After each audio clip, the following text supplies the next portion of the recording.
ಇಷ್ಟು ದಿನ ತಣ್ಣಗಿದ್ದಂತಹ ಮಧ್ಯಪ್ರಾಚ್ಯ ಯುದ್ಧ ಮತ್ತೆ ಈಗ ಶುರುವಾಗಿರುವಂಥದ್ದು. ಕದನ ವಿರಾಮದ ಬಳಿಕ ಇಸ್ರೇಲ್ ಮೇಲೆ ಇರಾನ್ ದಾಳಿಯನ್ನ ನಡೆಸಿದೆ. ಇಸ್ರೇಲ್ ಮೇಲೆ ಇರಾನ್ನಿಂದ ಕ್ಷಿಪಣಿಗಳ ಮಳೆ ಸುರಿಸಲಾಗಿದೆ. ಟೆಲ್ ಅವೀವ್ ಸೇರಿದಂತೆ ಹಲವು ನಗರಗಳನ್ನು ಟಾರ್ಗೆಟ್ ಮಾಡಿ ಕ್ಷಿಪಣಿ ದಾಳಿಯನ್ನ ಮಾಡಲಾಗಿರುವಂಥದ್ದು. ಶಾಂತಿ ಒಪ್ಪಂದ ಕೊನೆ ಹಂತದಲ್ಲಿ ಇರುವಾಗಲೇ ಮತ್ತೆ ಈ ವಾರ್ ಶುರುವಾಗಿರೋದು. ಕದನ ವಿರಾಮದ ಬಳಿಕ ಇರಾನ್ನಿಂದ ಮೊದಲ ದಾಳಿ ನಡೆದಿರುವಂಥದ್ದು. ಇಸ್ರೇಲ್ನಿಂದಲೂ ಪ್ರತಿ ದಾಳಿ ನಡೆಸಲಾಗಿದೆ. 8 ನಗರಗಳನ್ನು ಟಾರ್ಗೆಟ್ ಮಾಡಿ ತೆಹರಾನ್ನಲ್ಲಿ ಸೈರನ್ ಕೂಡ ಮೊಳಗಿದೆ. ಎಲ್ಲೆಡೆ ಫುಲ್ ಅಲರ್ಟ್ ಆಗಿದೆ. ಈ ದಾಳಿಯಲ್ಲಿ ಇರಾನ್ ಇಸ್ರೇಲ್ ಎರಡೂ ಕಡೆಯಿಂದಲೂ ಯುದ್ಧ ತೀವ್ರಗೊಂಡಿರುವಂತಹ ದೃಶ್ಯಗಳನ್ನು ಗಮನಿಸ್ತಾ ಇದ್ದೀರಾ.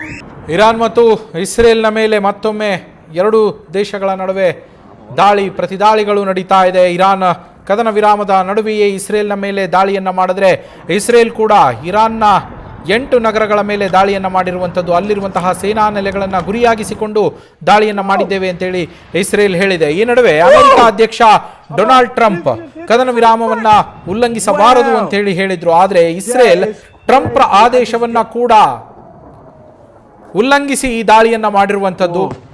ಇರಾನ್ನ ಏರ್ಬೇಸ್ ಮೇಲೆ ಇಸ್ರೇಲ್ ದಾಳಿಯನ್ನ ಮಾಡಿದೆ. ಹಲವು ಸೇನಾ ನೆಲೆಗಳ ಮೇಲೆ ದಾಳಿಯನ್ನ ಮಾಡಿದೆ. ಇದಾದ ಬಳಿಕ ಮತ್ತೆ ಆಕ್ರೋಶಗೊಂಡಿರುವಂತಹ ಟ್ರಂಪ್ ಏನು ಮಾಡಬೇಕು, ಹೇಗೆ ನಡಿಬೇಕು, ಶಾಂತಿ ಒಪ್ಪಂದದ ಮಾತುಕತೆಯನ್ನ ಏನು ಮಾಡಬೇಕು ಅನ್ನೋದನ್ನ ಆರ್ಡರ್ ಮಾಡೋದು, ಅದರ ಬಗ್ಗೆ ನಿರ್ಧಾರವನ್ನ ತೆಗೆದುಕೊಳ್ಳೋದು ಬೆಂಜಮಿನ್ ನೇತನ್ಯಾಹು ಅಲ್ಲ, ನಾವುಗಳ ನಿರ್ಧಾರವನ್ನ ತೆಗೆದುಕೊಳ್ತೇವೆ. ಇರಾನ್ ಜೊತೆಗೆ ನಡೀತಾ ಇರುವಂತಹ ಶಾಂತಿ ಒಪ್ಪಂದದ ಮಾತುಕತೆಗಳು, ಚರ್ಚೆಗಳು ಏನಿದೆ, ಈ ಯುದ್ಧ ಮತ್ತೆ ಪುನಾರಂಭಗೊಂಡಿರುವ ಈ ಯುದ್ಧದಿಂದ ಅದರ ಮೇಲೆ ಯಾವುದೇ ರೀತಿಯ ಪರಿಣಾಮ ಬೀರೋದಿಲ್ಲ ಅಂತ ಹೇಳಿ ಟ್ರಂಪ್ ಹೇಳಿರುವಂಥದ್ದು. ಆದರೆ ಇರಾನ್ ಮತ್ತು ಇಸ್ರೇಲ್ ಎರಡೂ ದೇಶಗಳಲ್ಲೂ ಈಗ ಮತ್ತೆ ಮಿಸೈಲ್ಗಳ ಸದ್ದು ಕೇಳಿ ಬರ್ತಾ ಇದೆ. ಜೆರುಸಲೇಂ ಬಳಿಯೂ ಕೂಡ ಮಿಸೈಲ್ ದಾಳಿಯನ್ನ ಮಾಡಲಾಗಿದೆ. ಎರಡೂ ದೇಶಗಳ ಹಲವು ನಗರಗಳು ಧಗಧಗಿಸ್ತಾ ಇವೆ. ಈ ಯುದ್ಧದ ಬೆಂಕಿಯಲ್ಲಿ, ಈ ಯುದ್ಧದ ಜ್ವಾಲೆಯಲ್ಲಿ ಹೊತ್ತಿ ಉರಿತಾ ಇದ್ದಾವೆ. ಮತ್ತೊಮ್ಮೆ ಫೆಬ್ರವರಿ 28ನೇ ತಾರೀಕು ಮೊದಲಿಗೆ ಯುದ್ಧ ಶುರುವಾಗೋದು. ಅದಾದ ಬಳಿಕ ಕದನ ವಿರಾಮವನ್ನ ಘೋಷಿಸಲಾಗಿತ್ತು. ಈ ನಡುವೆ ಮತ್ತೆ ಎರಡೂ ದೇಶಗಳ ನಡುವೆ ಮಿಸೈಲ್ ದಾಳಿಗಳು ನಡೀತಾ ಇದೆ.